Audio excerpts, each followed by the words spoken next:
Ray reached him and dropped beside him. I don't leave anyone behind, not even aliens. He started pulling out medical gel from his pack. He wrapped Carax's chest. He tied wires to a small hover disc from his bag. Carax looked at him. Why help me? Ray didn't stop working. Because you're alive. That's all that matters. He lifted Carax's heavy body onto the hover disc. Sweat covered Ray's face. His arms burned from the weight.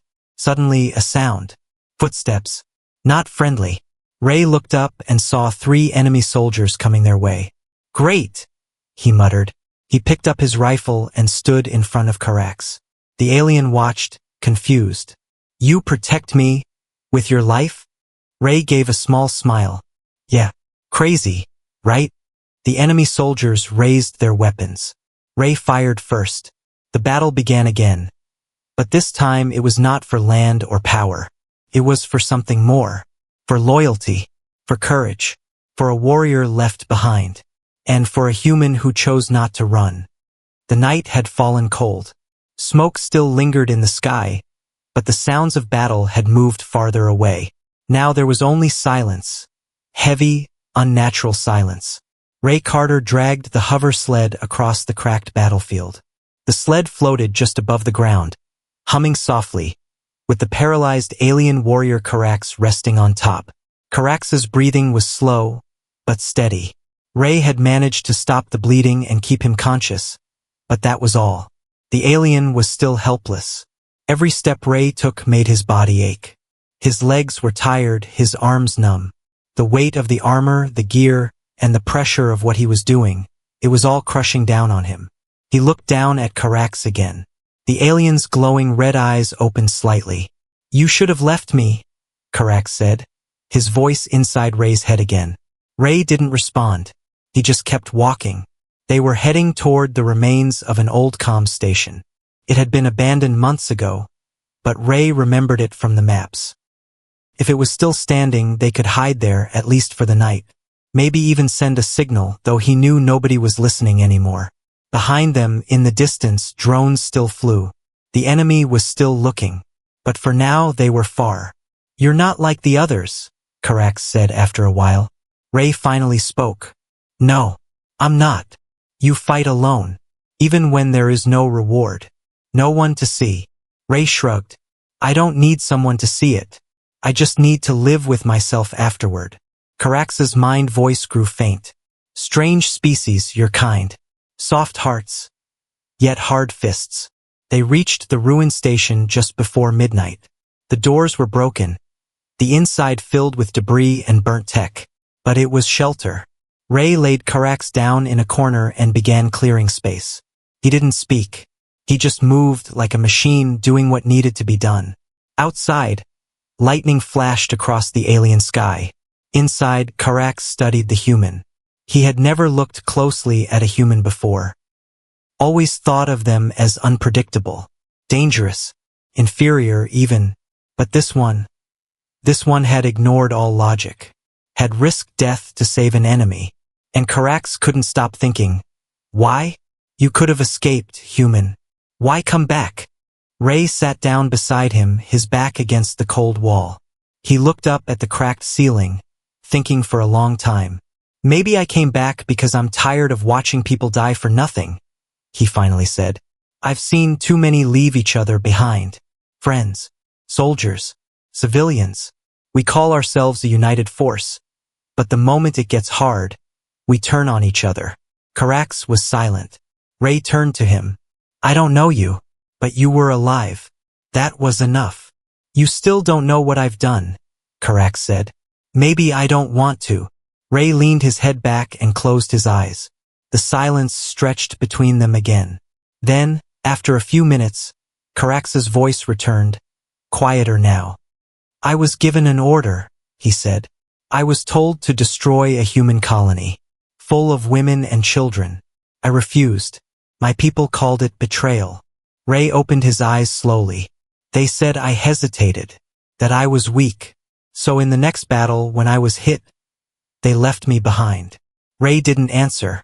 Carax turned his head slightly, as much as his broken body allowed. So maybe you and I are both broken. Ray gave a small smile. Maybe. Then, suddenly, a red flash lit the room. Ray jumped to his feet, weapon ready. A drone was hovering outside the window. It hadn't fired yet. Just watching.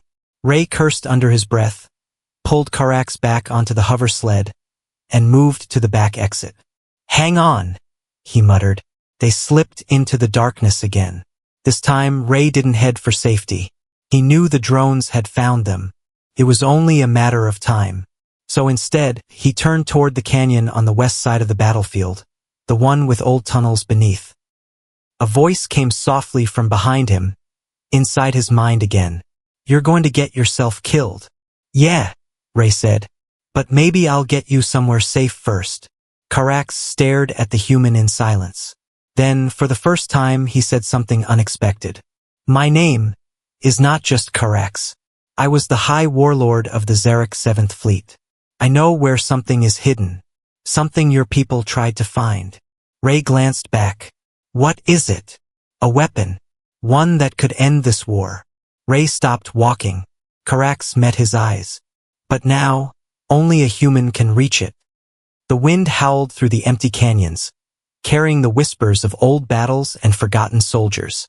Dust blew across the path as Ray guided the hover sled down a narrow slope. His hands were shaking not from fear, but from exhaustion. He hadn't slept in nearly 2 days. Karax lay silent on the sled, his armor clinking softly with every bump in the path. His breathing was shallow, and his skin had turned pale gray under the alien blood. Yet his mind was alert, watching, thinking. Ray kept glancing over his shoulder. The drones hadn't followed them down into the canyon. Not yet. Maybe the enemy didn't want to come here. Maybe they were afraid of what was buried beneath. As they reached a flat, rocky ledge, Karax finally broke the silence. You said you'd fight to save a stranger, he said. But would you fight for something more? Ray slowed the sled and looked at him. You mentioned a weapon. Something powerful. Karax gave a weak nod. It's not just a weapon. It's a key. Ray raised an eyebrow. A key to what? To ending the war.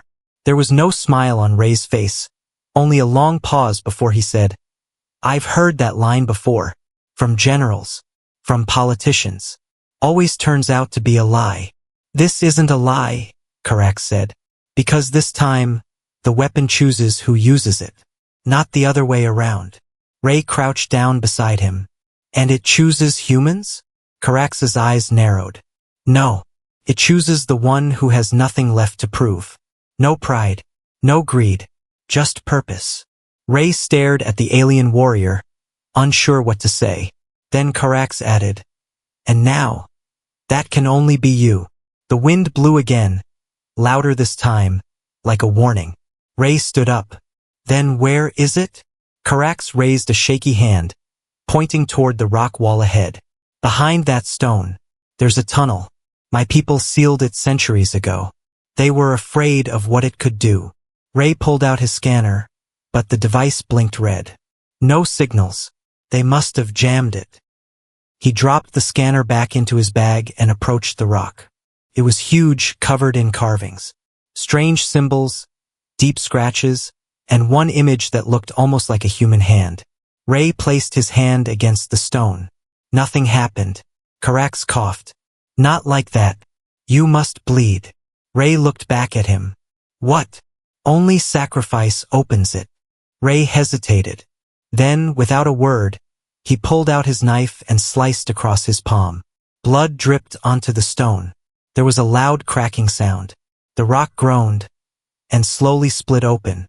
A narrow, dark tunnel appeared, stretching down into the earth. A soft blue light pulsed from deep inside. Ray turned to Karax. Can you handle the ride?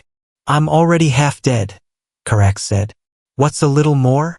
Ray chuckled under his breath, and they entered the tunnel. Inside, the air was cold and dry. The walls were smooth, with strange metal lines glowing along them. It didn't feel like a place made by aliens or humans. It felt ancient, almost alive. As they moved deeper, the hum grew louder. Karax spoke again, his voice quieter now. I was not supposed to know about this place.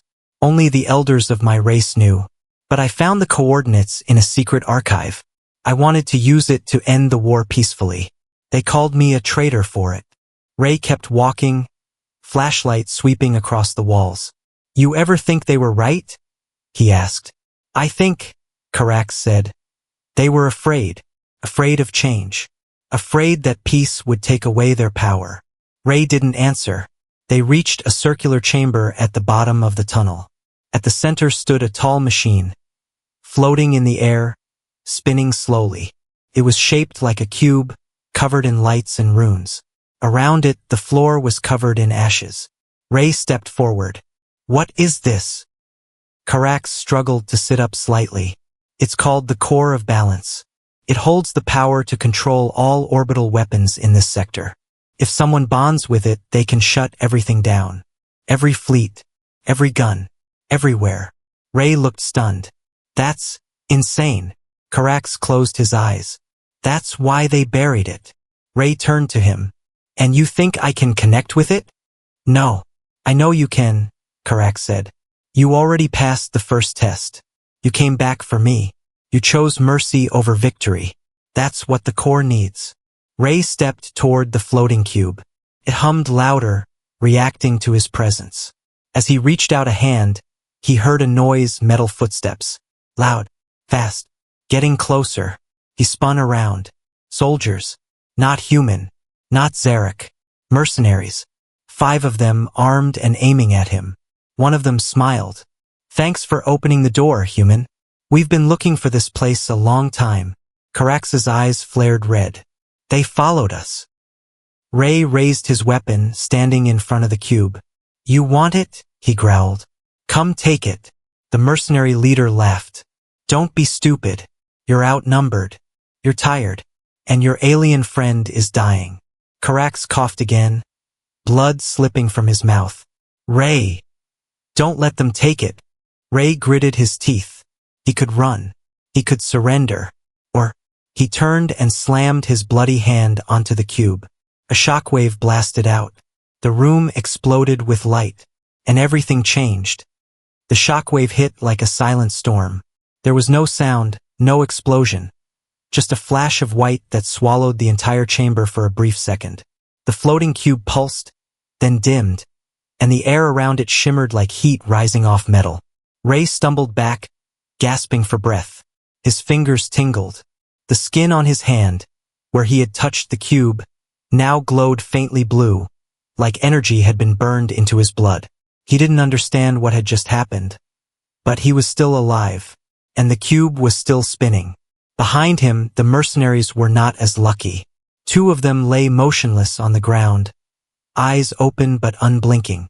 Another crawled backward in panic, screaming. What is this thing? What did he do? Ray raised his rifle, aiming at the survivors. Drop your weapons. The remaining mercs hesitated. Their leader snarled, then slowly lowered his blaster. The others followed. Carax was still lying near the tunnel entrance, too weak to move. His voice echoed in Ray's mind, faint and trembling. What did the core do? I don't know, Ray answered quietly. But it listened to me. The chamber shifted. The walls pulsed. The lights changed color from cold blue to soft gold.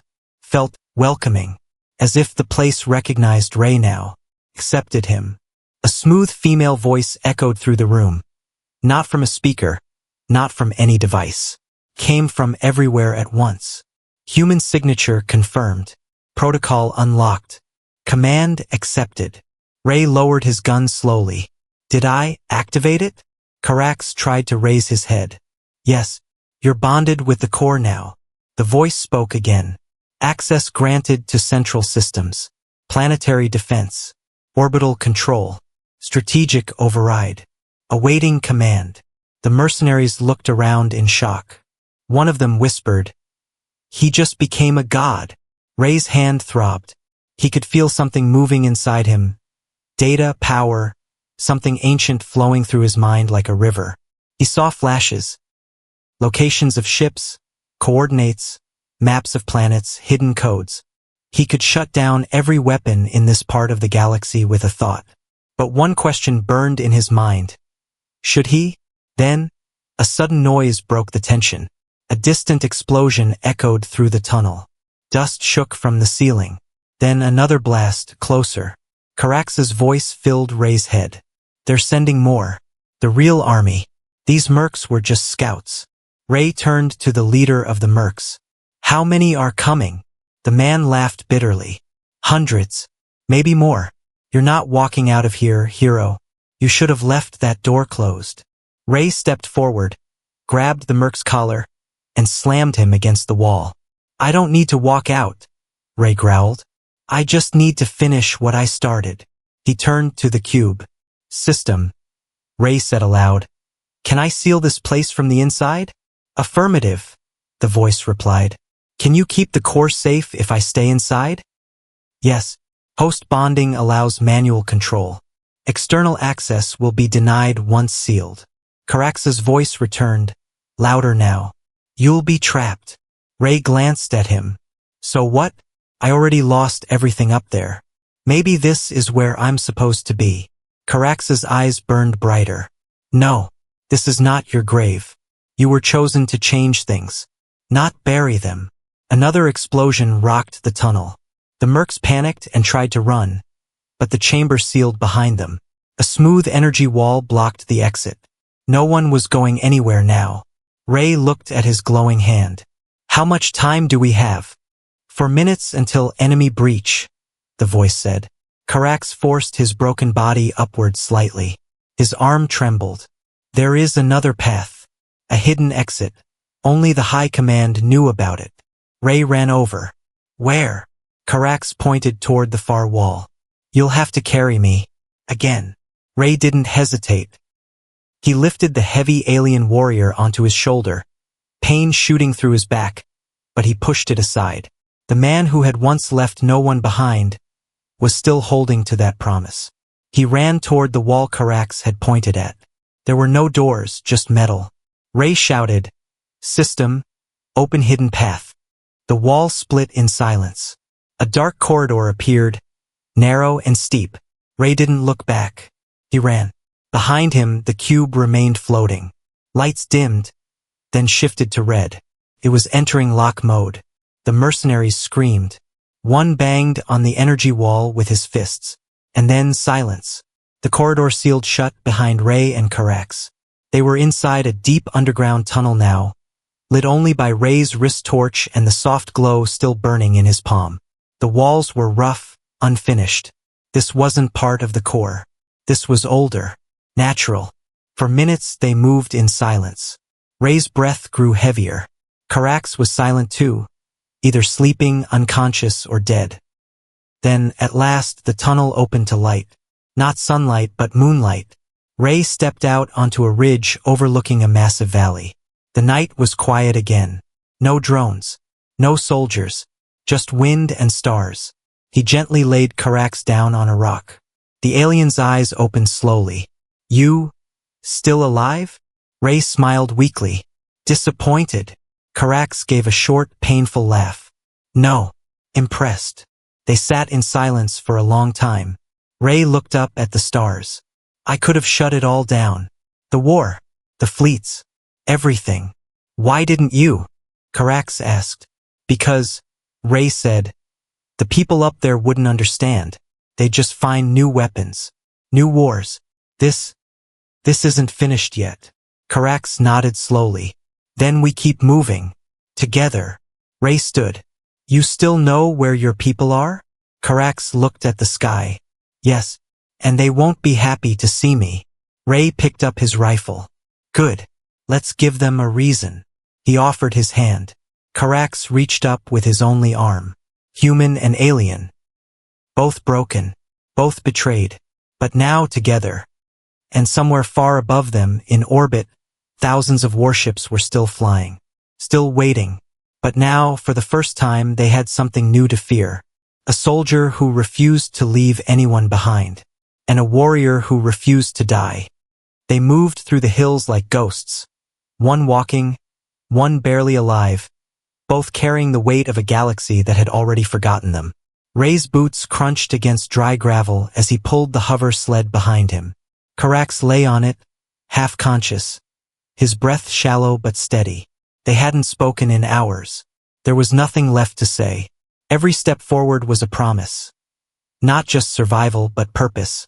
Night passed into morning, though the sun on this side of the planet was weak. Pale, cold light spread across a valley of broken metal and bone. Wreckage from an old battle long buried in official records. Giant ships lay split open, covered in dust and silence. Fields of rusted weapons and forgotten armor stretched to the horizon. Ray stopped at the edge of a hill, catching his breath. His face was dirty, sunburnt, and tired, but his eyes were alive, sharper than ever. Carax stirred, weakly lifting his head. This is the field of the unnamed. Ray looked down at the valley. What happened here? Carax closed his eyes for a second, then opened them again. My people once came here with yours. This was supposed to be the last alliance. Instead, it became a massacre. Each side blamed the other. The war spread wider after this place. Ray was silent for a moment. You think peace is still possible? Carax chuckled, though it ended in a cough. It has to be. Otherwise, what was the point of you saving me? Ray didn't answer. He just pulled the sled forward again, moving toward the wreck of a large command ship lying half-buried in sand. Inside, it was dark and quiet. The ship's systems were dead, but its structure was mostly intact. Ray found an old medbay, powered by a backup solar cell still barely alive. It was enough. He carefully placed Carax onto the medical table and activated the scanner. The interface blinked red. Multiple fractures, damaged organs, blood loss, infection. Carax didn't have days. Maybe not even hours. Ray grabbed the first aid supplies from his bag. Some were human-made. Some were alien. He didn't care. He used whatever he could. Nanogel, biofoam, pain filters, anything that kept Carax alive. As he worked, Carax watched him through half-lidded eyes. No one would have done this for me, he said. Not even those who swore loyalty. Ray didn't look at him. Then maybe they never really cared. Why do you? Ray paused for a moment. His voice was low. Because I know what it's like to be left behind. Carax blinked slowly. What happened? Ray pressed another patch onto the alien's side, sealing a cracked rib. My last squad. We were hit hard on a recon mission. For men. I told command we needed evac. They said it was too dangerous. Told me to find cover. That was it. He leaned back, rubbing his tired eyes. I found cover. But they didn't. Carax didn't speak. Ray stood, walking over to the wall.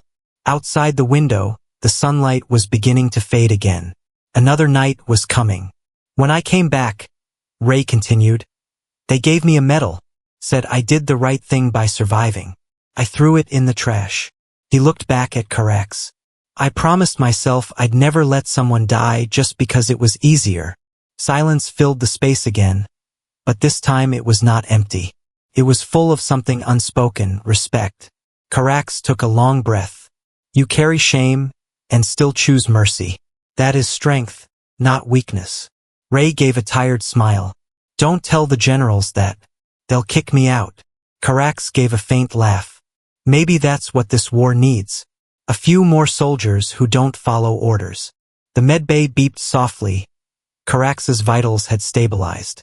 Not healed, but holding. Enough for one more journey. Ray packed up quickly. We can't stay here. I picked up a weak signal earlier. Could be a supply drone. If we're lucky, it hasn't reported us yet. Carax looked at him. And if we're not lucky? Ray slung his rifle over his back. Then we improvise. They left the ship just as the first stars returned to the sky. They moved slower now. Carax could sit upright with support. Ray had modified the hover sled with parts from the wreck, giving it better balance and silent movement. As they crossed the valley of rust, something changed. A sound. Distant at first. Then louder. Engines. Not one. Many. Ray turned his head. In the sky behind them, dark shapes were descending. Dropships. fast and silent. Carax saw them too. They found us. Ray clenched his jaw. No time to run. He looked around. Nothing but wreckage and death. Then he spotted it. An old watchtower half collapsed, built into the side of a downed cruiser. Without a word, he turned and raced toward it, pulling Carax behind him. The tower gave them height, a view, cover. Ray helped Carax into a protected corner, then took his position by a broken window. He set up his rifle, breathing steady. Dropships landed across the valley floor. Dozens of enemy soldiers disembarked, dressed in black armor, moving in squads. Carax gritted his teeth. They're not here for a battle. They're here for an execution. Ray adjusted the scope. Then let's disappoint them. The first shot echoed across the wrecked land. A soldier fell. Then another. Then chaos. The enemy scattered, trying to find the source. Ray kept firing, moving, repositioning. He wasn't trying to win. He was buying time, creating confusion, making every shot count. Carax, bleeding but awake, reached for a fallen enemy's weapon beside him. It shook in his weak hand, but he held it. For the first time since being paralyzed, Carax raised a weapon and fired. The weapon in Carax's hands was heavy, its grip unfamiliar after so many days of helplessness. His fingers barely held it steady, his body still broken in too many places to count. But when he pulled the trigger, something inside him returned, a piece of the warrior he had once been. The blast tore through the nearest soldier, dropping him mid-run. The others flinched, then turned toward the tower, shouting in their strange guttural language. Ray saw it happen through the cracked glass. Carax, leaning on a piece of wreckage, firing again. Each shot slower than the last, but each one finding its target. Ray's voice echoed from across the room. You're supposed to be recovering. Carax didn't stop. Dying slowly in a corner wasn't helping either. Ray grinned and reloaded. The enemy moved with trained precision, trying to flank the tower from both sides. Ray switched positions, scanning for angles. He knew he couldn't hold them forever, but he didn't need forever, just enough time. In the distance, a faint humming noise caught his attention. He looked up. Above the horizon, a circular shape was descending through the clouds. Smooth, silver, quiet, like it didn't belong to the war at all. Ray had never seen anything like it. Carax's eyes widened. That's not their ship. Ray ducked as plasma fire slammed into the wall beside him. Friend of yours. Carax shook his head slowly. No, that ship is from before. Before the war. Before even my kind ruled the stars. Ray stared at him. What the hell does that mean? It means we're no longer just fighting for survival, Carax whispered. Something older is watching now. The strange ship hovered above the battlefield, unmoving. The air around it shimmered. The fighting below paused for a moment, confusion spreading through both sides. Then a sound, a voice, calm, female, echoing in every mind on the ground. The core has been awakened, conflict detected, judgment begins. Ray felt something cold crawl up his spine. Soldiers dropped their weapons, clutching their heads. Some screamed, others collapsed. Carax groaned and closed his eyes. It's the architect AI. It guards the balance. I thought it was a myth. Ray looked around, heart pounding. Is it on our side? No, Carax said. It doesn't take sides. It decides who is fit to rule, and who is not. A beam of light shot down from the ship and struck the center of the battlefield. Where it touched, reality bent. A circle of symbols appeared on the ground, glowing, shifting, alive. Out of it rose a column of light, and inside it, a figure. Not human, not alien, tall, vague, made of pure energy. The voice returned, louder now. Candidate identified, human. Ray Carter. Decision required. Ray blinked, stunned. Me? Your actions have triggered legacy protocol. You may choose the fate of this conflict. But first, you will be tested. The figure floated toward the tower. Ray raised his weapon. The voice echoed again. Weapons are irrelevant. This test is not of strength, but of soul. Carax grabbed Ray's arm. This is real. You've been chosen. I don't know why, but you have to face it. Ray stepped forward, hands shaking. The figure spoke without sound. You saved an enemy. You protected the weak. But would you still make the same choice if it meant giving power to those who might betray you again? Ray didn't respond. The figure showed him images, flashes of war, betrayal, death. His squad, burned villages, alien fleets destroying cities. If you choose peace, your people may suffer. If you choose war, you may win, but lose yourself. Ray gritted his teeth. Why me? I'm not a leader. Leaders are not chosen by medals. They are chosen by moments. Another flash. Carax, left for dead. Ray turning back. The battlefield behind him, the hover sled in front. One final choice. You may use the core to deactivate all weapons in this sector. Peace will be forced. Or you may transfer full control of all strategic systems to your command and end your enemies forever. Ray turned to Carax. If I choose peace, they'll come back.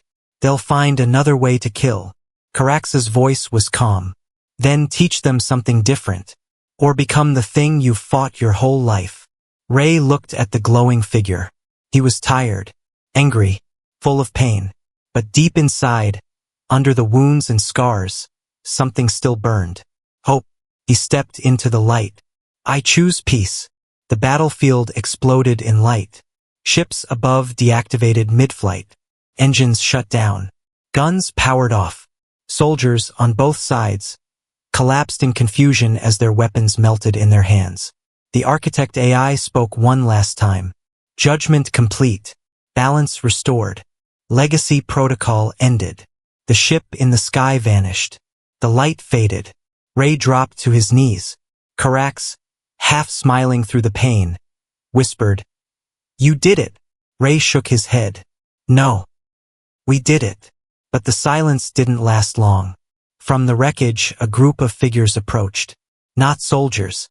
Not mercs. Civilians. From different species. Survivors. They had seen the light. The shutdown. The miracle. They came forward slowly. One child, Zarek, like Carax, stepped up and looked at Ray. Are you the one who stopped the war? Ray looked down at his still glowing hand. He smiled. No. I'm just the one who refused to walk away. The battlefield was no longer a place of war. Smoke still rose from shattered ships and burning steel, but it drifted slowly now, like fog over a resting grave. The silence that followed wasn't empty. It was full of questions, full of breath that hadn't been taken in years. Ray sat on the edge of a broken turret, elbows on his knees, watching the valley below. All around, beings from both sides moved in stunned quiet. Alien civilians and human survivors wandered the wreckage like ghosts, eyes wide, weapons dropped. The AI's shutdown had ended everything. Engines were dead. Guns were lifeless. Drones had fallen out of the sky like swatted flies.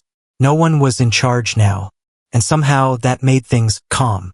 Carax lay nearby, propped up on a bed of salvaged cloth and scrap metal. His wounds had been cleaned.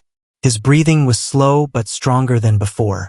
He looked out at the valley the same way Ray did, with the same tired, wondering silence. A small group of children approached from the ruins. Some were human. Others were alien, tiny Zarek with dark red skin and curious eyes. They stepped carefully toward the two warriors, as if unsure whether the peace was real. One of the human kids offered Carax a canteen of water. He blinked at it, then took it, his hands still shaking. Ray watched without speaking. A little girl tugged at his sleeve. Are you a general? Ray shook his head. Not even close. Then who gave you the power to stop the war? He thought for a moment. No one, he said. But sometimes, not running away is enough. The girl nodded slowly, not fully understanding, but somehow satisfied. Carax turned his head slightly. You've changed something, Ray. Ray looked at him. We both did. No, Carax said, his voice rough. I would have died with anger in my heart. But you fought for something better. even when no one asked you to. Ray gave a half-smile. That's funny. You were the one who refused to destroy a human colony, remember? Maybe I'm just following your example. Carax chuckled, and then winced. Let's not make this a compliment contest. I'm still mostly broken. I've been broken since before this war started, Ray replied. Just didn't look like it on the outside. The two sat in silence again. In the distance, small camps were forming. People were sharing supplies. First aid kits. Blankets. Language barriers didn't matter now. Everyone was tired of killing. Everyone was figuring out what it meant to be alive. Ray finally spoke. So what happens now? Carax looked toward the horizon. There's no command left.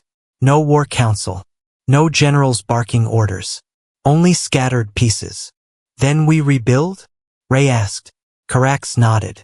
Yes, but not with weapons. With voices. Ray sighed. I was never much of a speaker. That's the point, Carax said. People like you aren't supposed to lead. But maybe that's why you should. Ray looked over at him, brow furrowed. I didn't survive this to become some political mascot. Carax smiled. Not a mascot. A reminder. Ray leaned back against the metal behind him. The sun was finally rising. A real sun, golden, warm. Not the weak half-light of war zones, but something that actually felt like morning.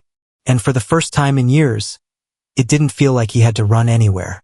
A few hours later, a group of former resistance members arrived. They had received scattered messages, signals, warnings, rumors about a human and a dying alien who had stopped a war with nothing but a choice. When they saw Ray and Carax alive, they didn't speak at first. They simply stared. Then one of them stepped forward, a tall woman with a scar down her face. Her armor was dented, but her eyes were sharp. She extended a hand. You did something none of us believed was possible. Ray didn't take her hand. He just said, we didn't end the war. We ended the cycle. That's all. She nodded slowly. That's enough to start something new. As evening fell, more groups began to arrive. Some came in peace. Some came in fear. Others came with questions. Ray answered what he could. But mostly he listened. He listened to the stories of people who had lost everything. He listened to the small voices of children wondering why their parents weren't coming back. He listened to Carax when he finally admitted that he didn't know if his people would accept him anymore. They called me a traitor, Carax said one night, and now I've helped a human destroy the one thing they valued most, control. Ray placed a hand on the alien's shoulder. Then we build something new, you and me. Let them call us traitors. Let them write their own stories. We'll write ours. Weeks passed. What started as a camp became a gathering. Then a symbol. Then a message. Across nearby systems, whispers spread of a valley where the war machines had shut down. Of a soldier and an alien who had chosen compassion over power. Of peace, not through surrender, but through courage. Ray didn't want attention, but he accepted responsibility. He helped form the first neutral council. Carax sat beside him, still weak, but always sharp. Together, they didn't make speeches. They asked questions. They gave people space to speak. And slowly, across star systems and old scars, something unexpected began to happen. Understanding. Not unity. Not agreement. But listening. The kind of listening that wars could never build. And as time moved forward, the valley was given a name. Not by leaders. Not by politicians. But by a child.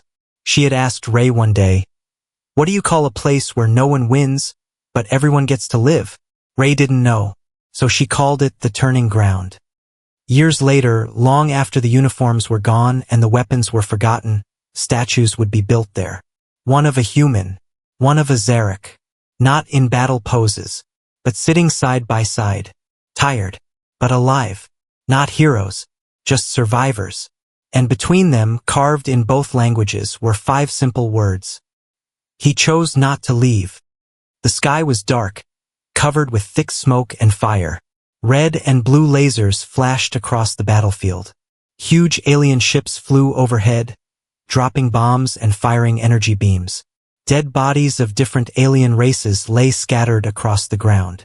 The war had turned the planet into a graveyard. On the ground, near a broken wall, an alien warrior lay still. His name was Karax, once a feared and respected leader of the Xeric army. Now he could not move. His spine was broken, his legs useless. His body was strong, but his mind was trapped in pain. Karax's golden armor was damaged. Cracks ran across his chest plate. One of his arms was gone, ripped off in the last explosion. His face was covered in dust and blood. His red eyes slowly blinked, still alive, still aware. His own soldiers ran past him. One Xeric soldier looked at Karax, then looked away. "He's finished," the soldier said and ran. Another one shouted, "Leave him! We don't have time." Karax heard every word. He tried to speak, but only a weak sound came from his throat. No one cared. No one stopped. They left him. Suddenly, enemy drones appeared in the sky. Small black machines with red eyes, scanning for survivors. The ground shook again as another bomb exploded nearby. Dust covered Karax's body. His breathing became slower, but he was not alone. Hiding in the shadows behind a broken vehicle was a human soldier. His name was Ray Carter. He was young, but his eyes were hard. He had seen too much war. He held his breath, watching the drones pass. Ray had been part of the Intergalactic Peace Force, a group of humans and aliens working together to stop the war. But everything had gone wrong. His team was gone. Communication was lost. Ray was alone now, just like Karax. Ray noticed something strange. One of the drones flew over Karax, scanned him, and moved on. It marked him as no threat. That meant the alien was still alive. Ray narrowed his eyes. Why did they leave him? He whispered to himself. He looked again. The alien was famous, everyone knew Karax. He had once destroyed an entire rebel fleet by himself. Why was no one helping him now? Ray knew he should run. He had no orders to help. No backup. No support. But something inside him refused to walk away. Then something happened. A voice entered his mind. It was soft, broken, but powerful. "Human, help me." Ray's eyes widened. "You're talking to me? I have no one else, please."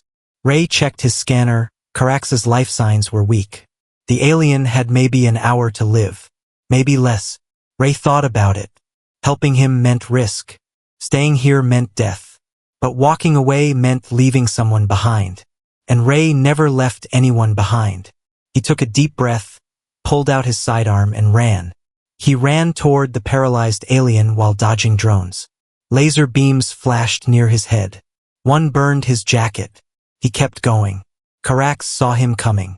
"No," the alien whispered. "You'll die."